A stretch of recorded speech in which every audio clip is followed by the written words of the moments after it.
Washington State, Oregon. Right now, the Pacific Northwest is the most dangerous place to be working a fire line anywhere on Earth right now. The Little Giant Fire, 30 miles northwest of Leavenworth, Washington, has burned 137,000 acres in 12% containment. The Paradise Fire, 18 miles east of Milton Freewater, Oregon, has been burning since July 16th and is at 0% contained. Zero. This morning, we're breaking down every major fire, region by region, with every number sourced directly from the National Interagency Coordination Center's official situation report, published yesterday at 7:30 Mountain Time. Let's get into it. All right, let's start where the fire situation is most intense, right? Now, and that is the Pacific Northwest, specifically Washington State, which had 12 large fires burning simultaneously as of yesterday's IMSR. The Little Giant Fire is the lead story. 30 miles northwest of Leavenworth, 137,593 acres, 12% contained. That's on the Okanogan-Wenatchee National Forest, and the fire behavior as of yesterday's report includes active flanking, backing, and group torching. 26 structures have already been lost. The cost to date stands at $69.9 million. What makes this fire unique is the resource commitment.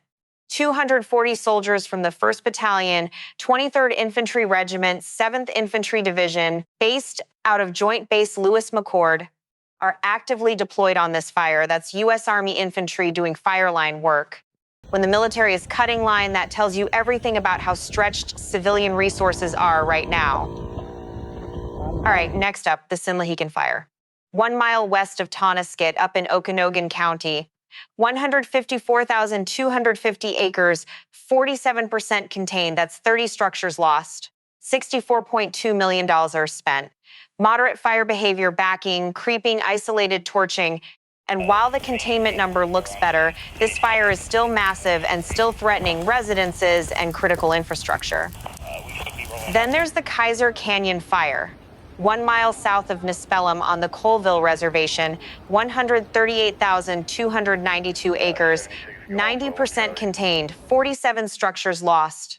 That's $54.5 million. The fire is showing moderate behavior with smoldering, creeping, and backing. It's nearing the end of active operations, but it is not out. Now let's talk about Three Queens, because this is the fire keeping Catitas County emergency managers up at night right now. 6 miles east of Snoqualmie Pass, 3,793 acres and only 2% contained. That's right on the I-90 corridor, folks, the main route across the Cascades between Seattle and eastern Washington. Level 3 evacuations go now are active north of Lake Cachus. Level 2 and Level 1 orders are in effect across a wide swath of the county. Here's what makes Three Queens operationally unique. Firefighters are taking boats across Lake Cachus to access the fire. The terrain on the north end is so steep there is no road access at all. 16 crews, 32 engines, 6 helicopters, 826 total personnel, and $17.1 million spent on a fire that's barely been scratched. Current conditions at the pass, 63 degrees, clear skies. A fire weather watch issued by NWS Pendleton is in effect from Friday evening through Saturday afternoon for the East Washington, South Central Cascades, Zone 695 with westerly winds 5 to 10 miles per hour and relative humidity as low as 42%. One more Washington fire before we move south, the Modrite Fire, 17 miles southwest of Inchelium. 57,594 acres, 97% contained, 88 structures lost on that one, $46.3 million. Almost done, but 88 structures is a number you don't just move past quickly. Now into Oregon. And I'll tell you, the sheer number of large fires in this state right now, 20 large fires, leading the nation, is staggering. The Paradise Fire. This is the one that should have everyone paying attention. 18 miles east of Milton Freewater on the Umatilla National Forest. 6,129 acres, 0% contained. This fire ignited from lightning on July 16th, that is 35 days ago, and crews have not established a single containment line around it. The fire is showing active behavior, backing, flanking, and group torching. 334 personnel assigned, 10 crews, 16 engines, 4 helicopters. $32.8 million spent. Evacuations, road closures, and area closures are all in effect. Moving to the Hagen fire, 26 miles east of Pendleton.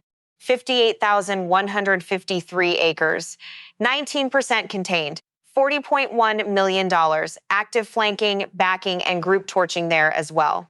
Numerous residences and critical infrastructure threatened. Evacuations in effect. The Grasshopper fire on the Mount Hood National Forest, 14 miles southwest of Dufour. 92,408 acres, 66% contained. $73.3 million and 35 structures lost. Still active backing and flanking with single tree torching. Numerous residences still threatened even at 66%. The Wright Spring Fire on the Fremont-Winema National Forest, 2 miles west of Sprague River.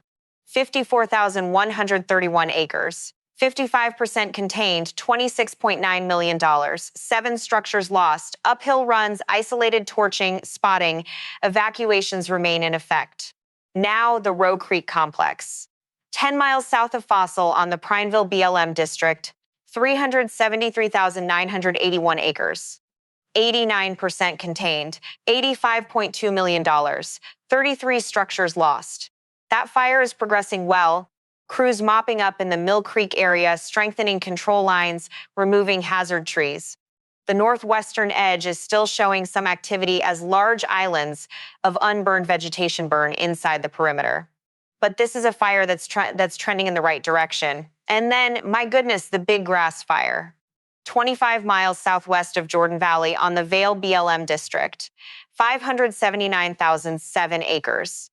85% contained, $60.5 million. That is the largest active fire in the continental United States right now, more than 500,000 acres of Oregon rangeland. 85% contained, but you still have 15% of 579,000 acres that is uncontrolled. That's roughly 87,000 acres of active fire edge. Let's jump to Colorado real quick. The Aspen Acres Fire, 20 miles southwest of Pueblo in Custer County, 102,004 acres, 72% contained. $102.4 million spent and 915 structures lost. 915, that is a community-altering number. It dwarfs every other structural loss count in this IMSR. The fire is showing minimal behavior now, creeping, smoldering, single tree torching, but the damage is done. The Elk Fire on the Gunnison National Forest, 7 miles northwest of Lake City, Colorado. 7,257 acres, 33% contained, $23.8 million. Evacuations are in effect. That one is still very active. Moderate flanking, backing, single tree torching. Up in Alaska, the Mukluk Fire near Tok, 2 miles west of town, 5,077 acres, 16% contained. Active behavior, flanking, wind-driven runs, single tree torching, numerous residences and energy infrastructure threatened. Level 3 Go Now evacuations are in effect north of the Alaska Highway, from Mackenzie Trail to East 5th Street, including Red Fox Drive. The highway itself remains open, but residents are told, do not enter the evacuation zone. Downed power lines, hidden ash pits, fire-weakened trees. 167 firefighters assigned, 3 air tankers, 2 water scoopers, 5 helicopters working the fire Tuesday. Cooler temperatures expected later this week, but no wetting rain in the forecast. Out in Minnesota, and yes, you heard that right, the Superior National Forest is carrying 3 large fires simultaneously. The Bear Trap Fire is 30,810 acres, 51% contained, $45.3 million. The Thumb Fire is 25,015 acres, 47% contained. The Sioux Fire is 6,833 acres, 66% contained. Those boreal forests up near Lac La Croix and Ely closed canopy timber, hardwood litter for burning, and the Bear Trap Fire alone has already cost $45 million. Here's the national resource picture right now, straight from the IMSR. 25,248 firefighters deployed nationwide, 517 crews, 1,323 engines, 172 helicopters, 72 large uncontained fires across 17 states, 117 new fires reported yesterday alone, including 4 new large fires. Three 15-member incident management teams, that's 45 people, plus 196 additional fireline management personnel have been deployed from Australia and New Zealand to help. 5 C-130 military air tankers are operational, 3 based at Klamath Falls, Oregon from the 302nd Airlift Wing and the 152nd Airlift Wing, and 2 at Redding, California from the 146th Airlift Wing. Okay, so what's coming? Because the conditions on the ground are bad, and the weather moving in is not going to help. The high-pressure system sitting over the western United States is not moving. NIFC's official predictive services discussion, published yesterday morning, states, and I'm quoting directly, high pressure will continue to amplify over the western U.S., bringing drying and warming conditions. That is the official forecast, not a maybe, not a trend, it is amplifying. What that means on the ground: temperatures in the interior Columbia Basin and Yakima Valley pushing into the mid to upper 90s tomorrow. 100 degrees possible at lower elevations east of the Cascades. Relative humidity crashing into the teens by 2 in the afternoon. And overnight recovery? Poor, 40 to 55% in the valleys at best. Much lower on the ridgetops where these fires are actively burning. Per NIFC predictive services, highs across the western U.S. will be generally in the 90s to lower 100s, with the lower 110s possible over Southeast California and western Arizona. Relative humidity values in the single digits to teens in the afternoon, with only poor recoveries expected at night. That is the official temperature and humidity guidance. No city-specific numbers have been verified from official sources for this broadcast. Farther east, NIFC's discussion highlights the southern plains and southeast. Quote, the unrelenting heat across the southern plains and southeast, with highs peaking in the 90s to 105 degrees and relative humidity dropping into the mid-teens to mid-20s. Wind gusts 15 to 25 miles per hour possible over Texas by afternoon. Numerous thunderstorms expected across the southeast, and that means erratic outflow winds and potential new fires starts over extremely dry fuels. The desert southwest remains somewhat protected by lingering monsoonal moisture. Scattered afternoon thunderstorms possible across Arizona and New Mexico, but that also means dry lightning in areas where any spark will catch. All right, let's talk about the extended picture, and I want to be completely straight with you about what is official and what is not. What is official? The National Interagency Coordination Center has the Pacific Northwest at preparedness level 5, the highest possible. And their predictive services team states no significant relief pattern is expected through at least August 25th. That quote comes directly from yesterday's IMSR dated August 20th. No rain, no cooling front, no break. The NIFC monthly and seasonal outlook published separately confirms above normal significant fire potential across the northwestern U.S. through the end of August, driven by record drought, early snowmelt, and extreme summer heat. The U.S. seasonal drought outlook shows continuing or worsening drought conditions across all of Oregon and Washington through at least the end of October. Now, here's the meteorological mechanism that matters for the next 5 days, explained in plain language. Have a strong ridge of high pressure sitting over the Pacific Northwest and British Columbia. Think of it as a lid of warm, sinking air that suppresses any incoming moisture and locks in the heat. When that ridge is positioned east of the Cascades, it creates a pressure gradient. Air wants to flow from the high-pressure zone west through the mountain passes. As that air descends the western slopes, it compresses and warms. Meteorologists call this adiabatic warming. Humidity that might be 40% on the east side of the pass can fall to 15 or 20% by the time it reaches the western Cascade foothills. That is the mechanism that puts fires like Three Queens, High Lava, and Luna in North Cascades National Park at elevated risk. Now, east wind events are a real, well-documented seasonal threat for this region. NIFC's current predictive services discussion states winds will be, quote, light and terrain driven over most of the west. That is the official position as of this broadcast. There is no issued NWS red flag warning or fire weather watch for strong east winds through the Cascades beyond the existing zone 695 watch that expires Saturday afternoon. I am not going to assign specific wind speeds or specific dates to an event that has not been officially forecast. That would not be responsible reporting. What I will tell you is this. Fire managers monitor the NWS Seattle and NWS Spokane forecast discussions every morning.